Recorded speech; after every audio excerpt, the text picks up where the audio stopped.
चलिए, तो कल हम आए थे एडिशन ऑफ सल्फ्यूरिक एसिड तक केमिकल प्रॉपर्टीज में। केमिकल प्रॉपर्टी नंबर 5 हो चुका था। अब number 6, chemical reaction number 6 for alkyne, ये है पॉलीमराइजेशन।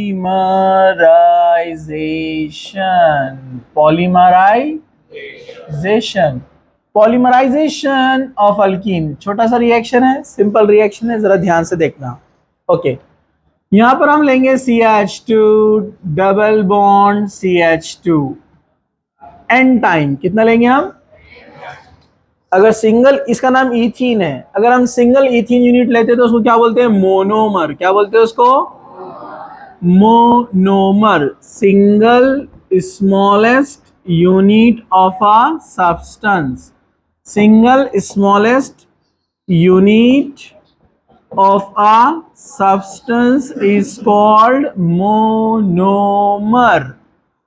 इसको जब हम n टाइम लेंगे, मतलब बहुत सारे इथीन मॉलिक्यूल्स, उसको आप स्पेसिफिक कंडीशन में हीट करेंगे। जैसे आप पेरोक्साइड भी ले सकते हैं यहाँ पर, जैसे benzoyl peroxide, ring CO2 times O2, याद है ना बेंजोइल पेरोक्साइड? बेंजोइल पेरोक्साइड के साथ आपने हीट किया इसको, तो यहाँ पर क्या होता है, ये पाई बॉन्ड ब्रेक हो जाएगा। पाई बॉन्ड जब ब्रेक होगा तो हम पॉलीमर चैप्टर में इसको पढ़ेंगे डिटेल में, ठीक है। CH2 यूनिट तैयार हुआ, ऐसे कई मोनोमर से तो ये कनेक्ट होना शुरू हो जाएंगे। CH2 CH2 CH2 CH2 CH2 CH2 CH2 CH2 CH2 CH2 CH2 CH2, और ये सिलसिला जारी रहेगा। तो क्या लिखेंगे आप इसको? N times. क्या लिखेंगे? इसके टर्मिनल्स कैसे एंड होते हैं वो अपन पॉलीमर में देखेंगे, पढ़ेंगे उसको। जो इनिशिएटर रहता है वो उसको लॉक करता है उधर से, ठीक है। इसके अलग अलग टाइप होते हैं।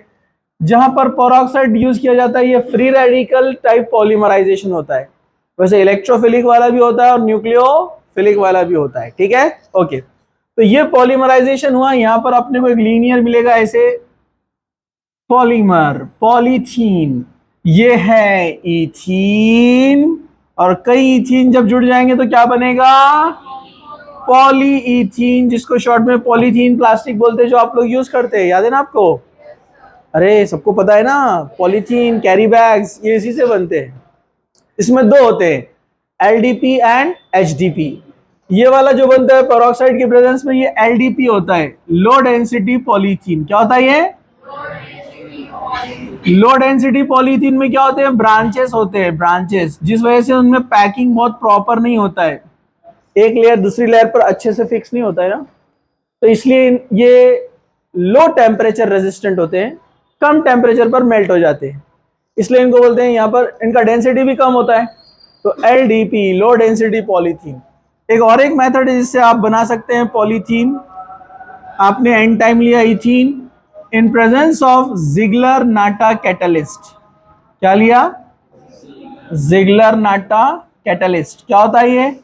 Titanium tetra chloride. टाइटेनियम को 4 Cl लगे हैं, टाइटेनियम टेट्रा क्लोराइड, और 3 इथाइल ग्रुप लेने का, ट्राई इथाइल एल्यूमिनियम। एल्यूमिनियम को कितने इथाइल ग्रुप लगे हैं? 3। It is combinedly called Ziggler NATA catalyst. Same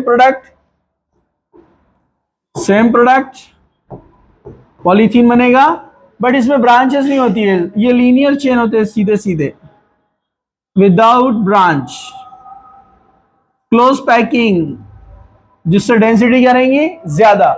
इसको बोलते हैं HDPE। क्या बोलते हैं इसको? High density polythene. क्या बोलते हैं इसको? High density polythene. तो जैसे ये दो अलग अलग मेथड से हमने बताया पॉलीथीन, आप पॉलीप्रोपीन भी बना सकते हैं। मैं प्रोपीन को ऐसे लिख सकता हूं, CH3 CH double bond CH2। क्या ऐसे लिख सकते हैं? इसको एन टाइम लेने का, प्रोपीन को, प्रोपीन लिया एन टाइम, इसको स्पेसिफिक कंडीशन में हीट करेंगे, पाई बॉन्ड ब्रेक होगा, CH2 CH3, और ये सिलसिला जारी रहेगा। पॉलीप्रोपीन क्या बना है?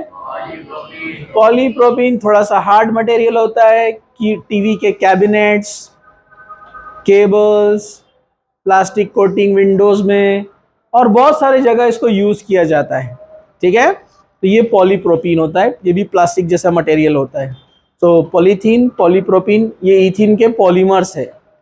मतलब एक इथीन का मास कितना होगा? 2 कार्बन, 12 12 20, हाँ 24, और 4 हाइड्रोजन 28।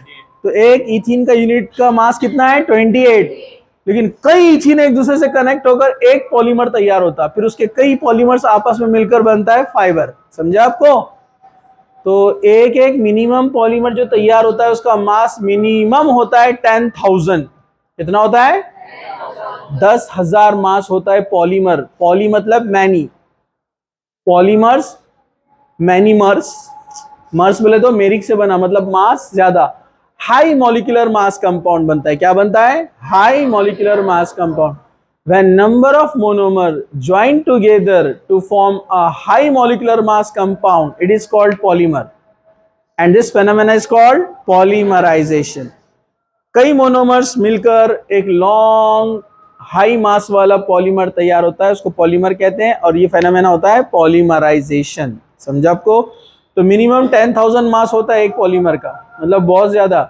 मतलब उसमें कितने इथीन यूनिट निकालना है, तो आपको 10,000 डिवाइडेड बाय 28, अप्रोक्सीमेट 30 ले लो। 30 का 0 0 चला गया, कितना बचा? 10,000 में से 1000, 1000 बाय 3 कितना था आंसर? अप्रोक्सीमेट कितना? 300, 333 के आसपास अप्रोक्सीमेट है ना। तो मिनिमम एक पॉलीमर में 350 यूनिट्स होते हैं। समझा आपको? वैसे 30 तक भी हो सकता है एक पॉलीमर का मास। ठीक है, चलो, तो ये हुआ अबाउट पॉलीमराइजेशन। ओके, चलो।